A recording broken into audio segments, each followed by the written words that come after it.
The opinions expressed here do not necessarily reflect those of our sponsors. This episode of the Blu Wolf Podcast is brought to you by Blue Line Professional Inspections. Check out blinspections.net for all your inspection needs, including home inspection, wood-destroying insect inspection, sewer drain inspection, and on-site water treatment inspection. Blue Line is a first responder-owned business.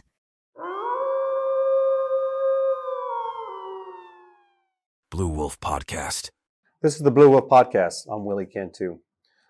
This has been a long time coming. I have had this idea of the Blu Wolf Podcast for several years now, probably going on 4 now.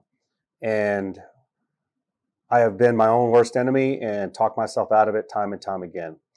And I wanted to make a podcast and explain why exactly I call this the Blu Wolf Podcast, because it is a big foundation of everything that we're going to speak about, all the content. It's going to be in reference to this name. And you'll see it as we go along, the more you listen to it. And I appreciate y'all listening in here. I already have my intro on the internet, and I just want to talk a little bit more about it. I was retired in 2022.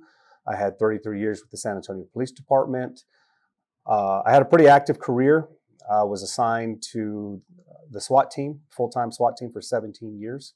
And I was a patrolman for 25 years. I was assigned to ROPE, the Repeat Offenders Program, a covert unit, as a patrolman for 3 years. And then I promoted and stayed in that same unit as a detective for almost 9 years there. So my career has been very active. I've had a lot of fun. It was a good career. At the time, things were different. Things are getting worse nowadays. So another reason for this podcast, to educate you all on the things that are happening, give you the better ideas and reasons for police actions, and hopefully create a dialogue with everyone. I'd appreciate feedback. I will communicate back and forth with you. I'll tell you one thing: I will not communicate with someone being stupid, someone saying something stupid just because you just don't want to learn or anything. I'll tell you to go screw yourself, to tell you the truth. I'll be that blunt. But I will communicate with people that want to educate themselves, even if you have a different view, but we're going to be civil about it. So I've seen a lot. Starting from the very beginning, I graduated in 1989. I had 2 classmates killed within the first year in the line of duty. One got shot in the back of the head on the east side. Great man by the name of Douglas Gabley. And then another good man by the name of Roger Henry. He got killed in a car accident responding to an officer in trouble. So that was an eye-opener for me and a lot of my classmates coming on, brand new policemen, and seeing that this job is very dangerous. And then I got shot in 1991 with a year and a half on. Which I've said it time and time again was the best thing that could have happened to me in my career. It really did create a strong foundation for me. It was like getting a whole other academy for myself. And I've used that as I've grown and come along through my career. It's a good perspective to have. Obviously, I have no disabilities. I have some scars, have a couple of bullets left in me, but I use that situation again, as part of my character, part of who I am today. So my career has been mostly offensive, not defensive. We always see police officers and hear about defensive tactics and all that, and they're important, definitely. However, and it's defense against danger from a suspect or suspects or whatever, understandably, but the actions are more on your heels to me, backed off. We're reacting more than we're acting. And we all started out that way. Obviously, we were taught these tactics coming up and starting in SWAT at a very early time in my career. I only had 3 years on in the SAPD. And being on SWAT, you're mostly offensive. You take control of the situation, you train for these situations, you're able to sit back, watch, plan. You have the right manpower for it to choose from. You're able to draw things up on a diagram a grease board. You're able to talk about them or not. Sometimes things move really quickly, but being a patrolman on patrol, you don't have that luxury a lot of times. A lot of times you were, say, a traffic stop and you're going up on some person you do not know, and all of a sudden it just gets crazy. It gets dangerous right away. You have to be able to pull these tactics in a fractions of a second that you learned God knows when. And hopefully you've been on top of that and you've gotten good at that, and you're able to move and act quickly, react quickly, obviously. And there may be a time that if you put that suspect on their heels, then you're able to be active yourself and gain the advantage on that. But the reason for the name Blu Wolf, and mind you, blue in my name here, and you'll see is spelled without an E. We had to do that because the real word blue with an E was taken up already in so many ways in domain names and things like that. However, I like it, and we will get used to it.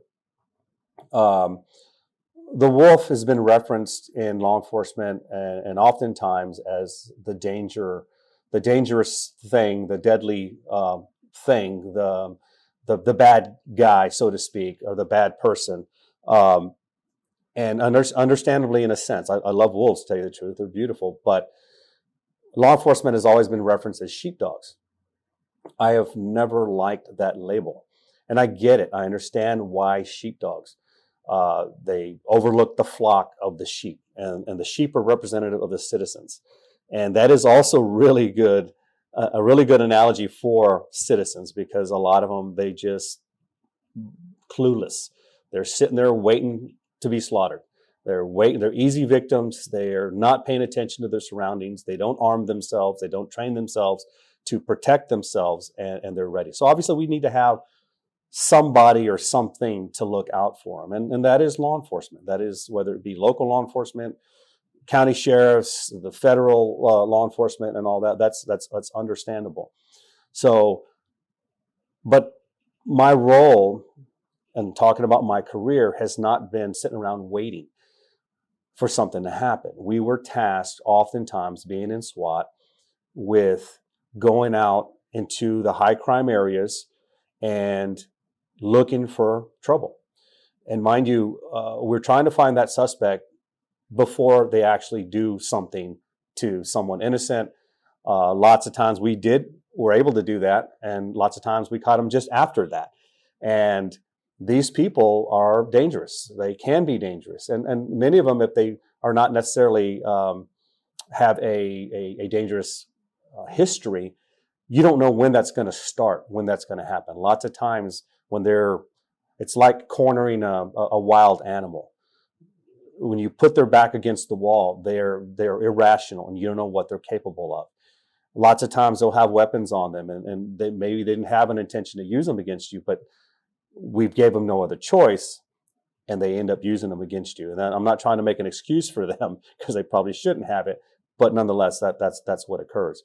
So I didn't sit around watching over the flock to see and wait what was going to happen. We went out and looked for these bad guys, and these bad guys, and I reference it to it's easy to fish on the surface.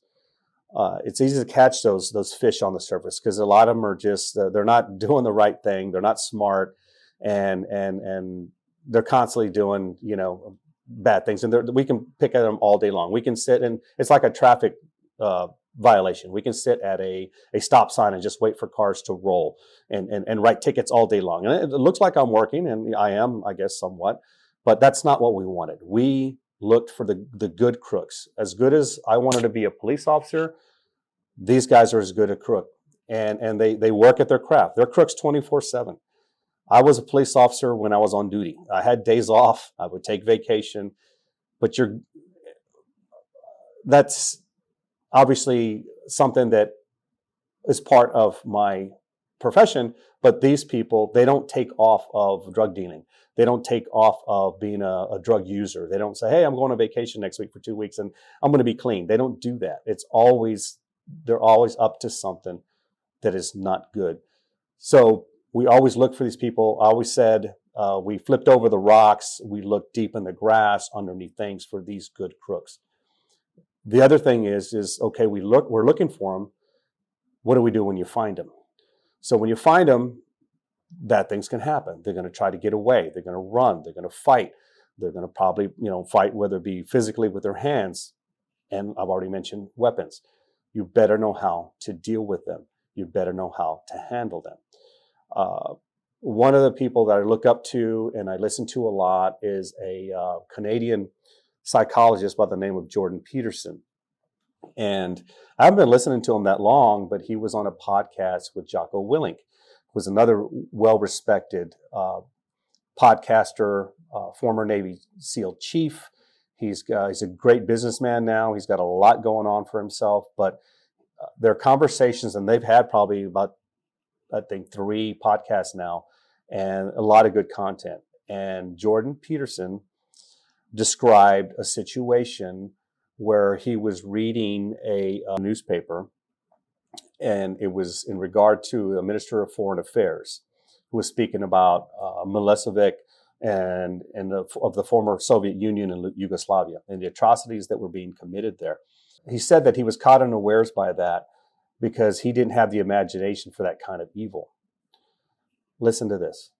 And that's exactly right psychologically. Unless you can think the way that an evil person thinks, then you're defenseless against them because they'll go places you can't imagine and then they win. So what you're seeing is that, and what he's referencing to is that this Minister of Foreign Affairs, if he's going to be in that position, he needs to understand that those atrocities are possible and that there are people like that that can commit them. They shouldn't surprise you at all. He also says in another clip, and we'll show it here in a little bit, about being familiar with the evil to know that when you do run across it, you are able to deal with it better. And saying men should be dangerous. By dangerous, that implies I should be ready to threaten someone, to hurt somebody. No, you should be capable of it. But that doesn't mean you should use it. There's nothing to you otherwise. Like if you're not a formidable force, there's no morality in your self-control. If you're incapable of violence, not being violent isn't a virtue. People who teach martial arts know this full well, right? If you learn a martial art, you learn to be dangerous, but simultaneously you learn to control it. Both of those come together. And the combination of that capacity for danger and the capacity for control is what brings about the virtue. Otherwise, you confuse weakness with moral virtue.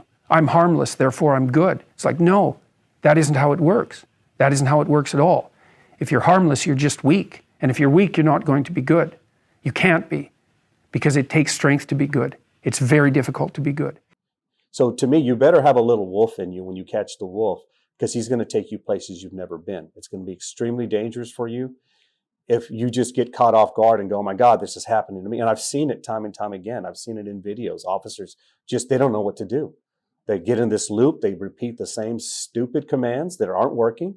They're calling this suspect sir. And again, that's a habit, and they don't even know they're doing that. And then they're calling the police for the police. They're not getting busy to do what they need to do as a police officer and protecting themselves. And usually it's mano a mano. It's one-on-one. But you see this all the time. And a lot of that is not because these guys are bad guys or they're incompetent or they're stupid or they're lazy or whatever. A lot of it is because they haven't been taught how to deal with that. They have no tools in their mental toolbox. So for me, I've always been offensive. I see things like that are coming up and they're huge in law enforcement now. De-escalation is turned into a tactic. It's just a word. It's a verb, but it's become a tactic. And it's almost a go-to now for officers. First things first, we need to start de-escalating. You never know when to stop, to start escalating. There is no bullet point. And I've asked this time and time again. I've searched forever. There is no bullet point that says if you reach this, then you can start escalating. There's and no one will say that because they don't know when that is. So it becomes subjective. So the way I grew up, looking for these bad guys, not afraid to impart violence on them. Now, mind you, the difference is it's controlled violence. It's controlled aggression. Doesn't mean I'm mean. Doesn't mean that I'm evil. Doesn't mean that I'm cruel. It just means that I am not afraid. There's a difference between fear and being afraid. Fear helps me. Yeah, I'm in fear of getting hurt. I'm in fear of getting dead. I'm in fear of getting shot, obviously, but I'm not afraid. Afraid and fright make you do stupid things because you lose all your faculties. You start seizing up, so to speak. Like I said, these guys get into those loops. But I'd been through enough, and I'm not saying I came out, hitting the ground running and was just that good. I had to go through a lot of things. I did make some mistakes. I made some mistakes where officers, and you see nowadays, have gotten killed doing, and just nothing other than the grace of God that has helped me through this situation. So I believe ever more so in this time, and again, which is why I'm here talking about it and explaining it to you all as a huge foundational part of what we're going to talk about from here on with the Blu Wolf Podcast, is we cannot be, as some police administrators have wanted to do, become guardians. They wanted to do away with warriors. Warriors are needed more than ever, but we can't be taking this softer approach and this kinder, gentler approach with suspects anymore. I get compassion, but we can do that after we save ourselves. And that is why I call it the Blu Wolf.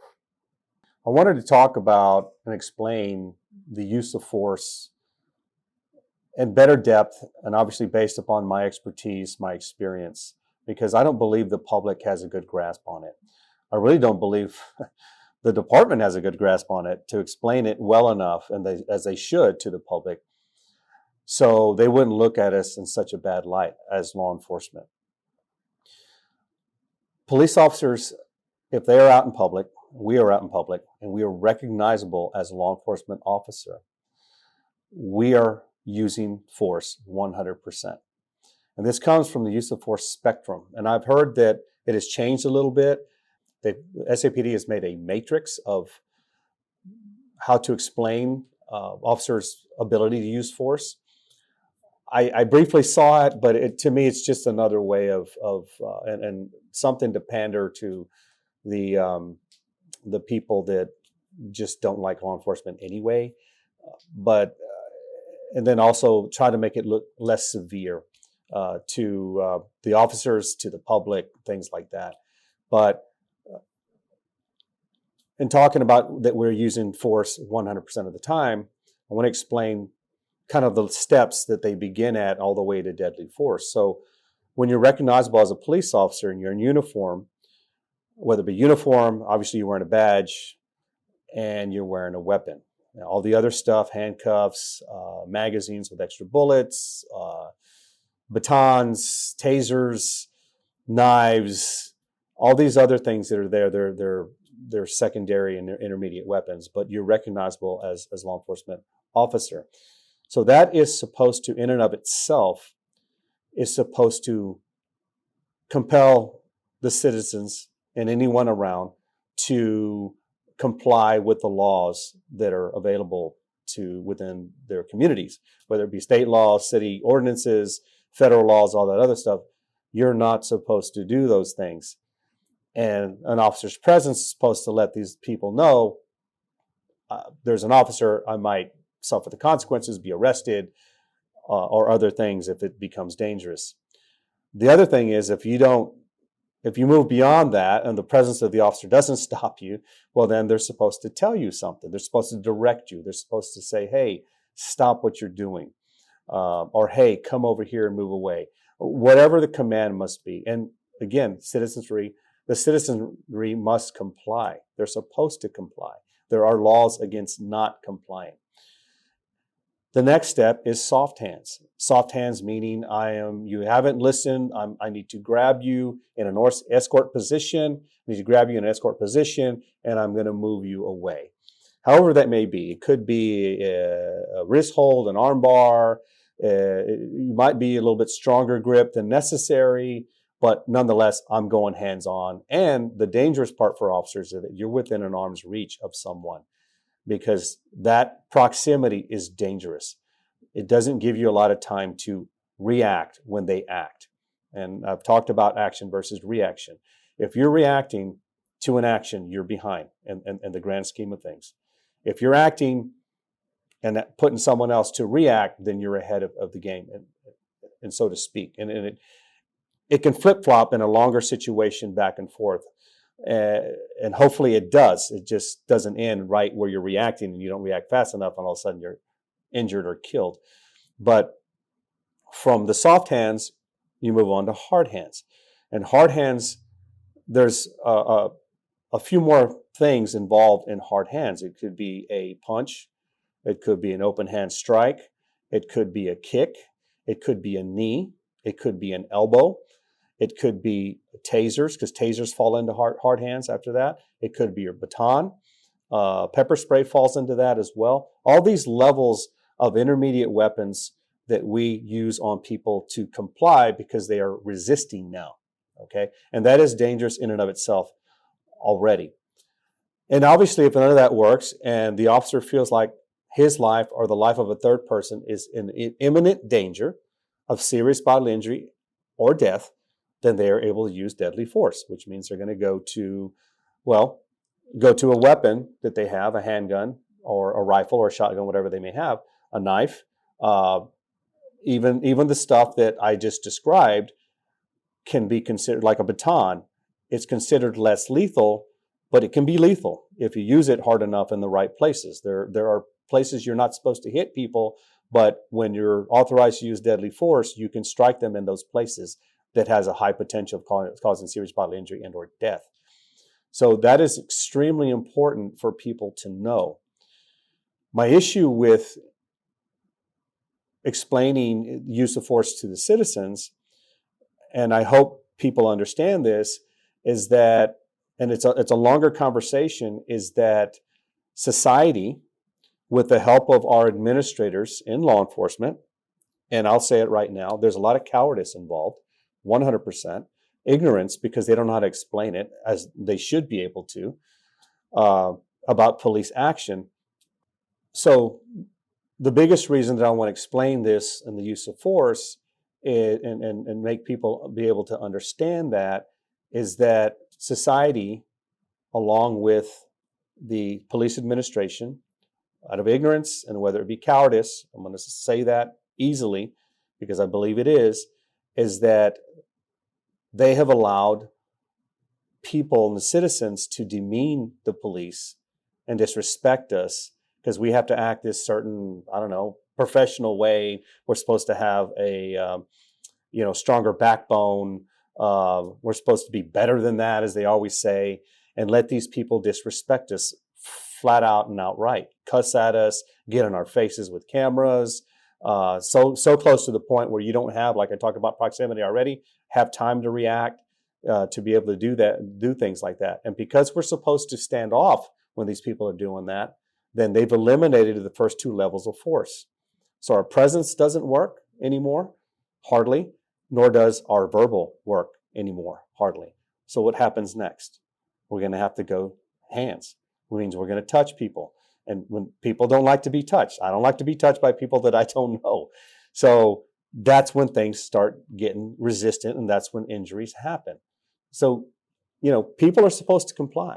Anytime we have an excessive use of force in the media, which has been very common now because it makes the news, it sells, it increases ratings and all that. No, hardly any, we're always talking about the police action and on this person, whether it be they got injured or killed. Obviously, you see the cameras and things.